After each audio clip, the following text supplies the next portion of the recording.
అంటే తీర్పు దినం అనేది ఒకటి ఉంది. దాన్ని దేవుడు నిర్ణయించుకున్నాడు. మనం ఒకరోజు ఆయన కలుసుకోబోతున్నాము. ఆయన కలుసుకున్న తర్వాత ఈ భూలోకంలోని ప్రజలందరూ ఒకరోజు ఆయన ముందు ఆయన ధవల సింహాసనం మీద నిలబడతారు. నిలబడినప్పుడు అక్కడ గ్రంథములో నింపబడతాయి. జీవ గ్రంథములు మరి యొక్క గ్రంథము నింపబడతాయి. నింపబడినప్పుడు అందులో రాసి ఉంటుందన్నమాట, ఈ భూలోకంలో నీకు ఇచ్చిన దినం మనకి దేవుడు ఎన్ని దినాలు నిర్ణయించాడో అక్కడ లెక్కించబడి ఉంటాయి. మనకి ఎన్ని దినాలు ఈ భూమి మీద దేవుడు ఇచ్చాడో అన్ని దినాలు ఈ భూమి మీద ఉంటాం మనం. కష్టమైన, సుఖమైన, వ్యాధైనా, బాధైనా, శ్రమైనా, ఇరుకైనా, ఇబ్బంది అయినా ఈ ఎన్ని దినాలు దేవుడు మనకి ఇచ్చాడు అన్ని దినాలు ఈ భూమి లోపల ఉంటాం మనం. ఆ తర్వాత మనము మరణిస్తాం, దేవుడి దగ్గర చేరుకుంటాం. అప్పుడు తీర్పు అనేది ఉంటది. ఆ తీర్పులో అందరం వస్తాడు. పాతాళం అంటే తన మృతుల్ని అప్పగిస్తాడంట, సముద్రం అంటే తన మృతుల్ని దేవుడికి అప్పగిస్తాడంట. అలాగే సమాధులు తెరవబడతాయి, అందరూ దేవుడి దగ్గరికి చేరుకుంటారు. ఇది నిజమని నమ్మడానికి యేసుప్రభు వారి మృతుల్లోంచి లేపాడు దేవుడు. యేసుప్రభు వారు లేపాడా దేవుడు? యేసుప్రభు వారు సమాధి చేయబడ్డారు, శిలువలో మరణించారు, ప్రాణం పెట్టారు, చనిపోయాడు, సమాధి చేసేశారు, రామముద్రలో వేసేశారు. ఇక ఆయన కాపలా కూడా పెట్టేశారు, వాడు ఎక్కడ లేచిపోతాడు అని కాపలా కూడా పెట్టేశారు. అయితే తెల్లవారుజాముని దేవుడు ఆయన ఆ రామముద్రలు భద్రలు కొట్టుకుని లేచిపోయాడు. ఆరోహమై తెల్లని వస్త్రాలు ధరించుకుని ఆరోహమై తేజోమై దేవదూతలు వచ్చి అక్కడ కూర్చున్నాడు. దేవదూతలు వచ్చి అక్కడ కూర్చున్నాడు. మీరేం చూస్తున్నారు? ఆయన సమాధిలో లేడు, ఆయన లేచి ఉన్నాడు అన్నాడు. గలిలే మనుషులారా మీరేం చూస్తున్నారు? ఆయన ఏ రీతిగా ఆరోహమై ఉన్నాడో ఆ రీతిగా తిరిగి వస్తాడు అని దేవదూతలు అంటే ప్రభు మనకి రాబోతున్నాడు. దేవుడు రాబోతున్నాడు, త్వరలో రాబోతున్నాడు. ఇదిగో ప్రభు త్వరగా వచ్చుచున్నాడు.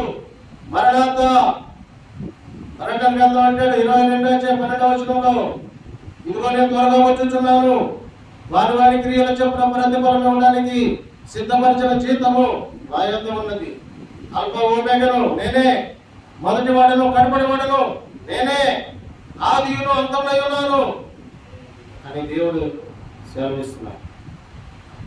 అదే ప్రకటన గ్రంథం 22:7 వచనంలో ఇదిగో నేను త్వరగా వచ్చుచున్నాను, ఈ గ్రంథంలోని వాక్యములు చదువువాడు విలువాడు కైకులవాడు. దేవుడు త్వరగా రాబోతున్నాడు. మనం ఏం చేయాలి? ఈ గ్రంథాన్ని చదవాలి, దేవుడి మాటలు వినాలి, దేవుడు కలుసుకోవాలి, వాక్యాన్ని ధ్యానం చేయాలి, ప్రార్థన చేయాలి, సత్క్రియలు చేయాలి, మేలులు చేయాలి, తోటి వారికి సహాయం చేయాలి. ఎందుకంటే రాకడ సమీపంగా ఉంది, దేవుడు సమీపంగా ఉన్నాడు, రాబోతున్నాడు. ప్రపంచమంతా కూడా ప్రపంచాన్ని సిద్ధపరచుకుంటున్నాడు దేవుడు. ఒక ఆత్మను తనంతటా తీర్చుకోవడానికి సిద్ధపరచుకున్నాడు దేవుడు. అమ్మను సిద్ధపరచుకున్నాడు, పిలుచుకున్నాడు, తన దగ్గర చేర్చుకున్నాడు. ఇందులో నుంచి ప్రపంచాన్ని సిద్ధపరచుకుంటున్నాడు. ప్రపంచాన్ని సిద్ధపరచుకున్నాడు ఎందుకు? ఆయన రాకడ కొరకు ప్రపంచాన్ని సిద్ధపరుస్తున్నాడు. ప్రవచనాలు నెరవేర్చబడుతున్నాయి, దేవుని వాక్యం నెరవేర్చబడుతుంది, ప్రవచనాలు నెరవేరుతున్నాయి, దేవుని వాక్యం నెరవేర్చబడుతుంది. కాలం సమీపంగా ఉంది, దేవుని రాజ్యం సమీపంగా ఉంది, ఇదిగో మారుమనసు పొందండి అని దేవుడే స్వయంగా ప్రకటించు. కాలం సంపూర్ణమైనది, దేవుని రాజ్యం సమీపించుచున్నది, మారుమనసు పొందండి అని దేవుడే సువార్తను ప్రకటించు. అందుకని తీర్పు దినం అనేది ఒకటి ఉందనే విషయం గుర్తుపెట్టుకుని మనము నీతిమంతులుగా దేవుని చేత నీతిమంతులుగా తీర్చబడిన మనం, తీర్చిదిద్దబడినటువంటి మనము ఎప్పటికప్పుడు భయభక్తులు కలిగి, దేవుని యొక్క భయభక్తులు కలిగి, దేవుడిచ్చిన రక్షణ భయంతో వణుకుతో కాపాడుకుంటూ ముందుకు జీవించవలసిన అవసరం ఉంది. సమయాన్ని వృధా చేయకూడదు, కాలాన్ని వృధా చేయకూడదు, డబ్బులు వృధా చేయకూడదు. ఎందుకంటే ఇది రాకడా సమయం, ప్రజలు ఎత్తబడే సమయం. చూడండి ఒక మాట, మత్తయి సువార్త 10:15 విమర్శ దినమందు ఆ పట్టణపు గతి కంటే సొదొమ గొమొర్రా ప్రదేశముల గతి వారో తగినదై ఉండునని నిశ్చయముగా మీతో చెప్పుచున్నాను. విమర్శ దినమందు, విమర్శ దినం అంటే ఏంటి? అదే తీర్పు దినం. ఆ దినాన్న సొదొమ గొమొర్రా ప్రదేశముల గతి వారో తగినదై ఉండునని నిశ్చయముగా మీతో చెప్పుచున్నాను. ఏ పట్టణాల గురించి మాట చెప్తున్నాడు? తూరు సీదోనుల గురించి చెప్తున్నాడు. అక్కడ దేవుడు అద్భుతాలు చేశాడు, ఆశ్చర్యకాలు చేశాడు, సూచక్రియలు చేశాడు, మహత్కార్యాలు చేశాడు. కానీ ప్రజలు దేవుణ్ణి అంగీకరించలేదు. ప్రజలు దేవుణ్ణి అంగీకరించలేదు. అప్పుడు అంటున్నాడు, ఇదిగో చూడండి, తూరు సీదోను పట్టణాల కంటే విమర్శ దినమందు సొదొమ గొమొర్రా పట్టణాలు కంటే వారదగినదే ఉంటుంది.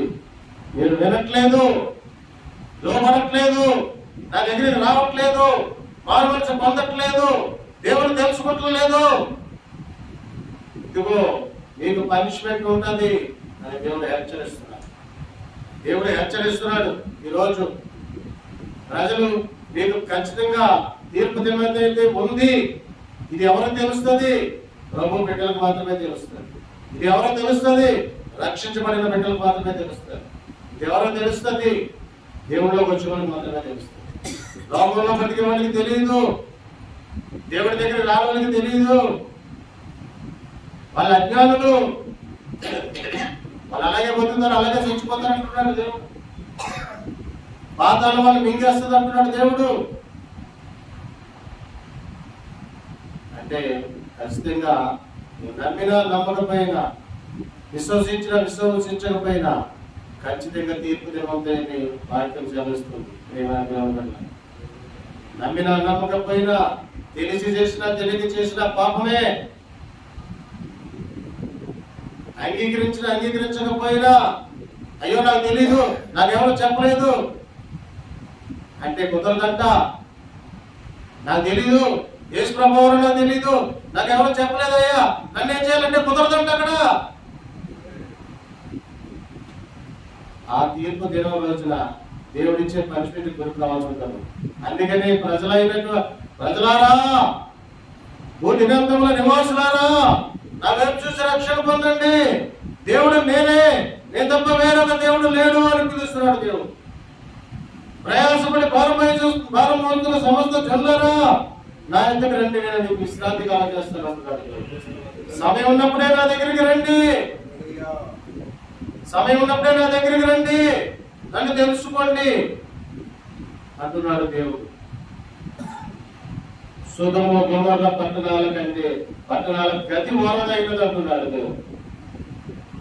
సర్వచములు చేయవారి మీద దేవుని తీర్పు సత్యమును అనుసరించినది అని ఎరుగుదము.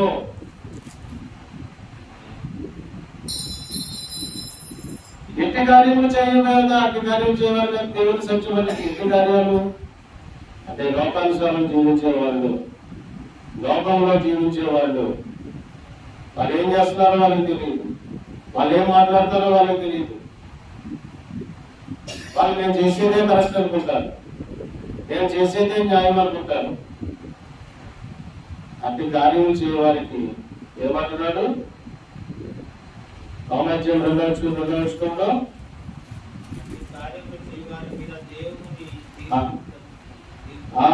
అట్టి కార్యములు చేయవారి మీద దేవుని తీర్పు సత్యమును అనుసరించినది అని ఎరుగుదము. దేవుడు తన పని తాను చేస్తాడు. తీర్పు నిలవలేదు ఉంటుంది. ఆ రోజు అక్కడ దేవుడు తన సత్యమును తన పని తాను చేస్తాడు అన్నమాట దేవుడు. అందుకనే సమయం ఉన్నప్పుడే సద్వినియోగం చేసుకోవాలి. అన్ని కార్యములు చేయవారికి తీర్పు తీర్చుచు వాటిని చేస్తున్న మనుషుడా, నీవు దేవుని తీర్పు తప్పించుకుందువా అంటున్నాడు దేవుడు. దేవుడి నుంచి ఎవరన్నా తప్పించుకోగలరా? ఆయన తీర్పు నుంచి ఎవరైనా తప్పించుకోగలరా? ఆయన న్యాయపత్రం యొక్క నుంచి ఎవరైనా తొలగిపోగలరా? అది అందుకని సమయం ఉండగానే సద్వినియోగం చేసుకోవాలి. ఒళ్ళు దగ్గర పెట్టి ఉండాలి, భయభక్తులు కలిగి ఉండాలి. ఈరోజు దేవుడు మనల్ని తండ్రి అయిన దేవుడు కుమారుడైన దేవుడికి నడిపించాడు. ఆయన రక్తంలో కడుక్కున్నాడు, పరిశుద్ధపరుచుకున్నాడు, మనకు భాగ్యం ఇచ్చాడు, మనకు స్వతంత్రం ఇచ్చాడు, మనకు దేవుడు ఆత్మనిచ్చాడు, మనకు పరిశుద్ధతనిచ్చాడు, శ్రేష్టమైన జీవితాన్ని ఇచ్చాడు. అందులో బట్టి మనము దేవుని ఎంతగానో స్థుతించవలసిన వారు ఉన్నాం. ఆయన ఎంతగానో కొనియాడబడవలసిన వారే ఉన్నాం. ఆయన ఎంతగానో భయభక్తులు కలిగి ఉండవలసిన వారనే ఉన్నాం. ఎంత గొప్ప భాగ్యం అండి! ఏమంటాడు దేవుడు? తండ్రి, నీవు నాకు అనుగ్రహించిన వారిని నేను ఎక్కడ ఉందునో అక్కడ ఉండులాగునా నీ మహిమను వారి చూడవల్లని నేను కోరుచున్నాను అంటాడు. తండ్రి మనల్ని తండ్రి అయిన దేవుడి వల్ల యేసు ప్రభువుకు అప్పగించాడు. మనమంట ఆయన ఎక్కడ ఉంటాడో అక్కడ ఉండాలని ఆయన కోరుకుంటున్నాడంట. ఆయన మహిమను మనం చూడాలని దేవుడు కోరుకుంటున్నాడు. సరే, అంటే ఇప్పుడు మనం ఎవరో యేసు ప్రభు అని పెట్టాం. యేసు ప్రభు అని పెట్టాం. ఇప్పుడు ఆయన మనం వచ్చి తీసుకువెళ్తారు. తీసుకువెళ్ళి ఆయన ఎక్కడ ఉంటాడో అక్కడ పెట్టుకుంటారు. అప్పుడు ఆయన ఎక్కడ ఉన్నాడు? పరలోకంలో ఉన్నాడు. వచ్చి మనల్ని తీసుకెళ్ళిపోయి ఆయన దగ్గర పెట్టుకుంటారు. పెట్టుకుని ఏమంటున్నాడు? ఆయన నా మహిమను వాళ్ళు చూడవాలని కోరుచున్నాను. ఆయన చూడాలని, ఆయన మహిమను చూడాలని, ఆ బంగారు భూముల్లో పెరగాలని, ఆ దేవుడితో ఉండాలని దేవుడు కోరుతున్నాడు. ఆ బంగారు భూముల్లో ఉండాలని మన పాఠశాల సాధన చెప్తున్నారు. ఆయన పరలోకాన్ని చూసేటాడు. పరలోకంలో ఆయన ఇల్లును కూడా దేవుడు ఆయన చూపించాడు. ఎందుకంటే ఆయన గత 30 సంవత్సరాలుగా 40 సంవత్సరాలుగా పరిచయం చేస్తున్నాడు. ఎన్నో ఆత్మ రక్షణలు నడిపించాడు.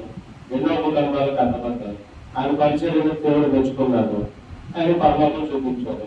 ఇందులో బాబు పరలోకంలో నీ గృహం ఇలా ఉండాలని చూపించాడు. ఆ పరలోకంలో ఆ బంగారంతో కట్టబడిన ఇల్లు చూసొచ్చాడు. ఆయన ఎంత గొప్ప సాక్ష్యం చెప్తున్నాడంటే ఆయన ఎంత అంటే అలాగా దేవుడు తన మన విశ్వాసాన్ని అక్కడ జరగబోయే అక్కడ చూపించి మన విశ్వాసాన్ని బలపరుస్తాడు దేవుడు. మనల్ని ఇంకా లోతుగా దేవుడిలోకి కనిపిస్తాడు దేవుడు. ఆయన కళ్ళలో చూపించేసాడు దేవుడు. పరలోకాన్ని చూపించేసాడు. ఆ బంగారంతో కట్టబడిన ఇల్లుని దేవుడు చూపించాడు. ఆయన చెప్తున్నాడు. ఆయన నాకు పరిచయం తప్పున్నారు 2వ పంక్తి. దేవుడు సేవ తప్పున్నారు 2వ పంక్తి.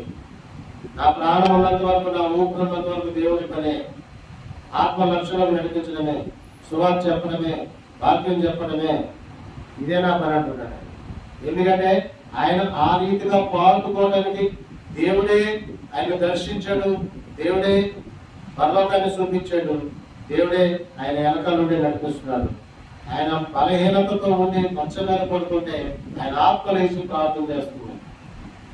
మన శరీరం సహకరించినప్పుడు మన దేవుడిలో విశ్వాసం, శరీరం సహకరించకపోతే మన ఆత్మలేసి ప్రార్థన చేస్తాం. దేవస్థానం ఆత్మలేసి ప్రార్థన చేస్తాం. ఈ ఆత్మ శరీరం నుండి వేరుపరచబడుతుంది. ఆత్మ తానే దేవుడి దగ్గరికి వెళ్ళిపోతుంది. చేస్తాం. ఆ శరీరాన్ని తీసుకెళ్లి పొందలు పెట్టేస్తాం. అందుకనే ఆత్మ ఖచ్చితంగా దేవుడి దగ్గరికి వెళ్తాం. ఆత్మ ఖచ్చితంగా తీర్పు దినాన అక్కడ నిలబడుతుంది. అప్పుడు అయితే ఆ తీర్పులోనికి రాకుండా ఉంటారు ఎవరు? దేవుని బిడ్డలు, రక్షణ పొందుకున్న బిడ్డలు. తీర్పులో వాళ్ళ తీర్పులో రారు. తీర్పులోకి ఎవరు వస్తారు? రక్షణ లేని వారు తీర్పులోకి వస్తారు. రెండోసారి జన్మించిన వారు తీర్పులోకి వస్తారు. రెండోసారి జన్మించిన వారు ఎవరంటే బాప్తిస్మం తీసుకోలేని వారు. బాప్తిస్మం తీసుకున్న వాళ్ళు ఏమవుతారంటే రెండోసారి జన్మించిన వాళ్ళు అయిపోతారు. ఈ రెండోసారి జన్మించిన వాళ్ళు రెండో మరణం తప్పించబడతారు. వాళ్ళు తీర్పులోకి రారు. వాళ్ళు డైరెక్ట్ దేవుడి సింహాసనం దగ్గరికి వెళ్ళిపోతారు. కాబట్టి నిజముగా రక్షించబడ్డావా? నిజంగా బాప్తిస్మం తీసుకున్నావా? నిజంగా దేవుడు హృదయంలో చేర్చుకున్నావా? నిజంగా నీలో దేవుడు ఉన్నాడా? దేవుడు నిన్ను నడిపిస్తున్నాడా? నువ్వు ప్రార్థన చేస్తున్నావా? నువ్వు పరిశుద్ధంగా ఉన్నావా? నీతి క్రియలు చేస్తున్నావా? సత్క్రియలు చేస్తున్నావా? ఇవన్నీ మనం పరిశీలన చేసుకోవాలి. నిజంగా రక్షించబడిన బిడ్డలు నీతి క్రియలు చేస్తారు, సత్క్రియలు చేస్తారు, పరిశుద్ధంగా ఉంటారు, యోగ్యత కలిగి జీవిస్తారు. అబద్ధ మాటలు, తన ద్రవ్యం వడ్డీకి ఇవ్వరు, తనకున్న డబ్బు వడ్డీకి ఇవ్వరు. దేవుడి బిడ్డలు డబ్బులు వడ్డీకి ఇస్తారా? ఇవ్వరు, ఇవ్వకూడదు. సత్క్రియలు చేయాలి, దేవుడి వైపే ఆధారపడాలి, దేవుడి వైపే చూడాలి. దేవుడే నడిపిస్తాడు, దేవుడే పోషిస్తాడు. దేవుడికే మహిమలో కాక. మరి అలా ఉన్నామా? పరిశీలన చేసుకోవాలి, మనం పరిశీలన చేసుకోవాలి. తీర్పు దినంలోకి రాకుండా ఉన్నావా? చేస్తున్నావా?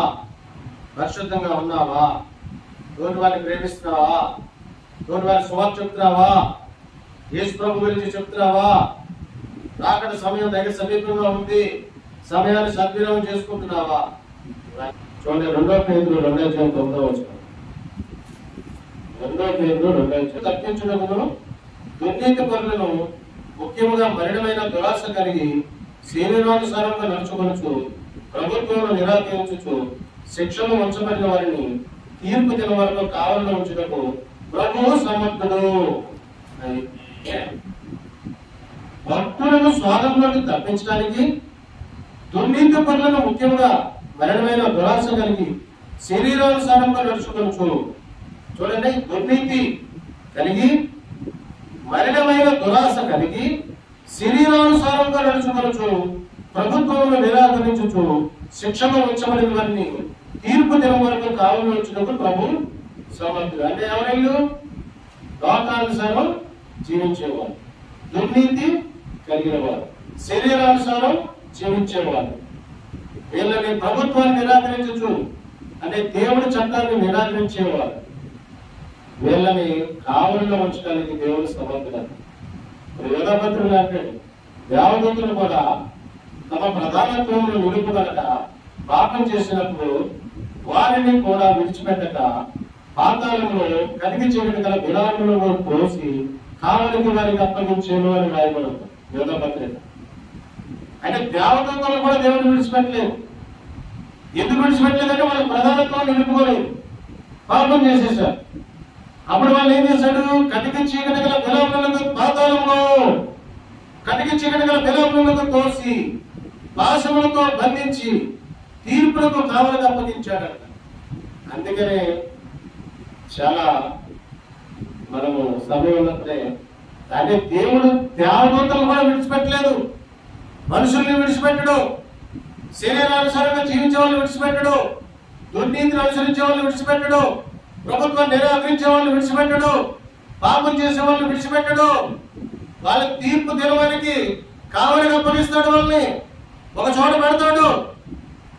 ఎందుకంటే వాడు శరీరానుసారం జీవించాడు, వాడు లోకానుసారం జీవించాడు, వాడి శరీరాన్ని మలినం చేసుకున్నాడు, వాడు ప్రభుత్వం నిరాకరించాడు, వాటిని చచ్చిపోయిన తర్వాత ఒక చోట పెడతాడు, వాటిని అక్కడ బంధిస్తాడు, వాడిని తీర్పు దినాన్ని తీసినట్టు అంటాడు. అప్పుడు అక్కడ పెడతాడు. అప్పుడు గ్రంథం విప్పుతారు, వీడేం చేశాడో లెక్క విప్పుతాడు అక్కడ. అప్పుడు తీసుకెళ్ళి అగ్నిగుండంలో పడేయండి, అగ్నిగుండంలో పడేయాలి. దేవుడు ఇష్టం, ఆయన ఇష్టం. ఆ తీర్పు దినాన దేవుడు వాడిని అగ్నిగుండంలో పడేసి తీసుకెళ్ళండి, అగ్నిగుండంలో పడేస్తారు.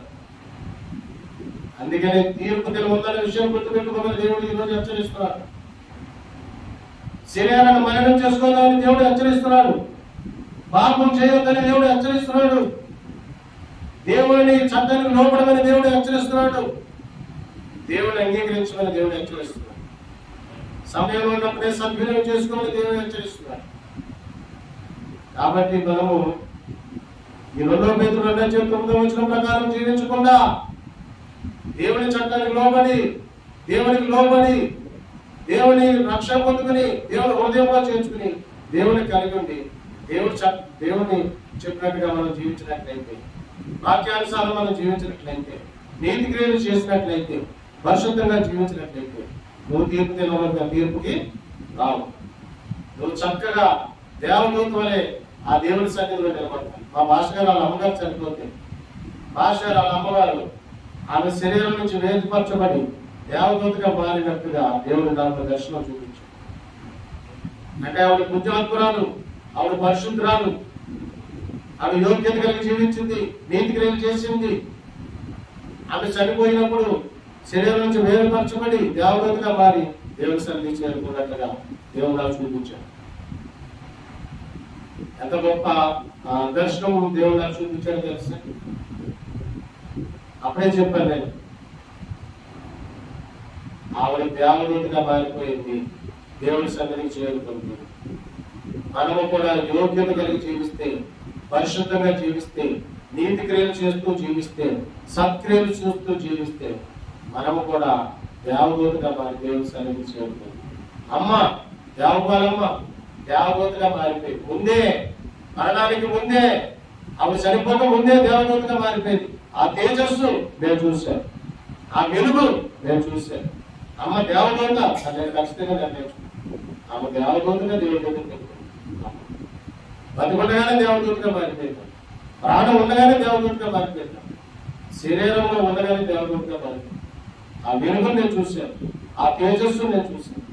ఎందుకంటే ఆమె పరలోకవాసి, దేవుడి కోసమే ఆమె తన ఇల్లుని దేవాలయంగా మార్చుకుంది, అనేకులకు ఆశ్రయం ఇచ్చింది, అనేక ఆత్మలను రక్షణలో నడిపించింది, అనేకులకు సువార్త చెప్పింది, పరిచర్యకు సహకరించింది.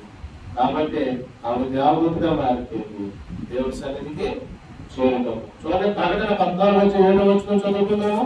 ప్రకటన 14:7. ఆయన తీర్పు తీర్చు గడియ వచ్చిన కనుక ఆకాశంలో, భూమిని, సముద్రమును, జలధారణను కలగజేసిన వారికి నమస్కారం చేయడానికి గొప్ప స్వరంతో చెప్పాను. నేను దేవునికి భయపడి ఆయనను మహిమపరచుడి. ఆయన తీర్పు తీర్చు గడియ వచ్చాను కనుక ఆకాశంలో, భూమిని, సముద్రంలో, జలధారణను కలగజేసిన వారికి నమస్కారం చేయడని గొప్ప స్వరంతో చెప్పాను. దేవుని సన్నిధిని చేరుకుంటాం. అందరూ వచ్చి నిలబడతారు, అక్కడ గ్రంథాలు ఇవ్వబడతారు, తీర్పు దినం ఉంటుంది. అందుకనే చాలా జాగ్రత్తగా మనం ఆలోచించుకోవాలి. ఎవరైనా 2 పేతురు 2:9 ప్రకారం జీవించి చనిపోతే వాడిని తీర్పుకి కావాలని అప్పగిస్తారు. వాడు ఆ రోజు తీర్పులోకి తీసుకొస్తాడు. భూలోకంలోకి జరగబెట్టి తీర్పులకు ఒక దినము దేవుడు నిర్ణయించాడు. ఆ దినము రోజుని ఈ కాలంలో ఎంతమంది ఉన్నారో అంతమందిని తీసుకొచ్చారంటాడు. ఈ రోజు చెప్తే వినట్లా, యేసు ప్రభువుని నమ్ముకోవాలంటే వినట్లా, ప్రభువుని అంగీకరించాలంటే వినట్లా. వాక్యం నిజము, దేవుని వాక్యం నిజము, ఇది సత్యము, ఇది తెలుసుకున్నవాడు ధన్యుడు, దేవుని ఆరాధించేవాడు ధన్యుడు, ప్రభుని అంగీకరించిన వాడు ధన్యుడు, రక్షణ పొందుకున్నవాడు ధన్యుడు, దేవుని సన్నిధిలో దేవుని ఆరాధించేవాడు ధన్యుడు, నీతి క్రియలు చేసేవాడు ధన్యుడు, సత్క్రియలు చేసేవాడు ధన్యుడు, పరిశుద్ధంగా జీవించేవాడు ధన్యుడు, సువార్త చెప్పేవాడు ధన్యుడు. వారి తీర్పులోనికి రాదు. మన వ్యక్తి చనిపోయాడు, అతను ఎవరు పెట్టాడంటే దేవుడు. వారు అంటాడు వచ్చి, నేను అన్నక్కడ ఎవరో లేరు, నా కూతురు నాతో పంపని అంటున్నాడు. అంటే వాళ్ళ ప్రదేశంలో దేవుడు బంధించాడు. వాడిని ఎందుకు బంధించాడంటే వాడి శరీరానుసారం జీవించాడు. దేవుడు తెలుసుకుని శరీరానుసారం జీవించాడు. వాడి శరీరాన్ని మరణం చేసుకున్నాడు, పాపిష్టి జీవితం జీవించాడు. దేవుడు కావాలని అప్పగించాడని ఖచ్చితంగా అర్థమైంది. అందుకని చాలా జాగ్రత్తగా ఉన్నారు. అందరూ చనిపోతారు. చనిపోయిన తర్వాత దేవుడి దగ్గర చేరుకోవాలంటే ఖచ్చితంగా దేవుడు చెప్పినట్టు జీవించాలి. దేవుడిని రక్షకుడిగా అంగీకరించాలి. దేవుని హృదయంలో చేర్చుకోవాలి, రక్షణ పొందుకోవాలి, లోకానికి వ్యతిరేకంగా జీవించాలి, పరిశుద్ధంగా జీవించాలి, పాపరహితంగా జీవించాలి, సత్క్రియం చేస్తూ జీవించాలి, సువార్త చెప్తూ జీవించాలి, రాకడ కొరకు ఎదురు చూస్తూ ఉండాలి.